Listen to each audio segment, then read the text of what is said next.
이거 정말 복잡한 문제입니다. 차근차근 설명해 드릴게요.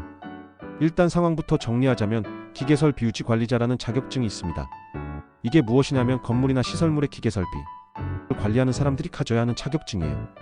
그런데 지금 정부에서 이 자격증 등급을 조정하겠다고 나선 겁니다. 왜냐하면 현재 시스템에 문제가 있다는 거예요. 이론과 현실이 안 맞는다는 거예요.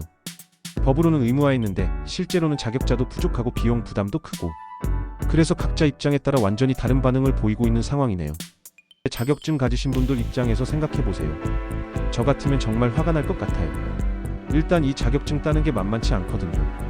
먼저 공부해야 할 게 엄청 많습니다. 시험도 1차, 2차로 나뉘어져 있고 합격률도 그렇게 높지 않아요. 보통 몇 달에서 1년 정도는 준비해야 하는 시험이에요. 그리고 돈도 만만치 않게 들어갑니다. 시험 접수비, 교재비, 인터넷 강의나 학원비까지 적어도 수십만 원에서 100만 원 가까이 투자하시는 분들이 많아요.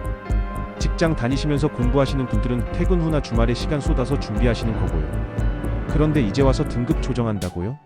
그럼 제 자격증 가치가 떨어지는 거 아닌가요? 이런 생각이 드시는 게 당연하죠.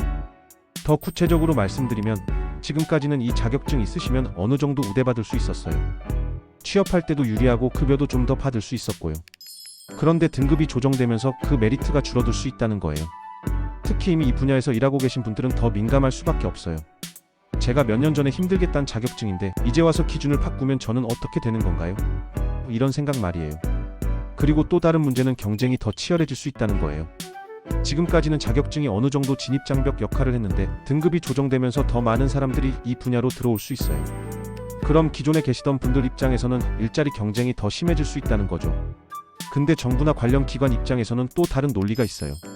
자격증 가지신 분은 무조건 우대하고 실력이 있어도 자격증 없으면 기회를 못 받는 구조라는 거죠. 그리고 전체적으로 봤을 때 서비스 품질을 높이려면 더 합리적인 시스템이 필요하다는 입장이에요.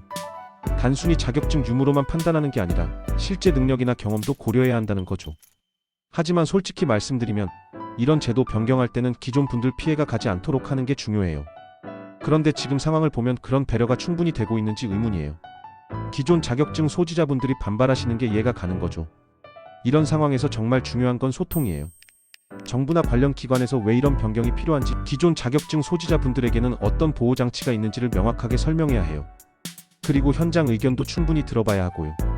결국 이 문제는 단순히 유리하다, 불리하다의 문제가 아니라 제도 변경 과정에서 기존 이해관계자분들을 어떻게 보호하면서 전체적인 발전을 도모할 것인가의 문제인 것 같아요. 모든 분이 만족하실 수는 없겠지만 최소한 기존에 투자하신 시간과 노력이 헛되지 않도록 하는 방향으로 가야 하지 않을까요?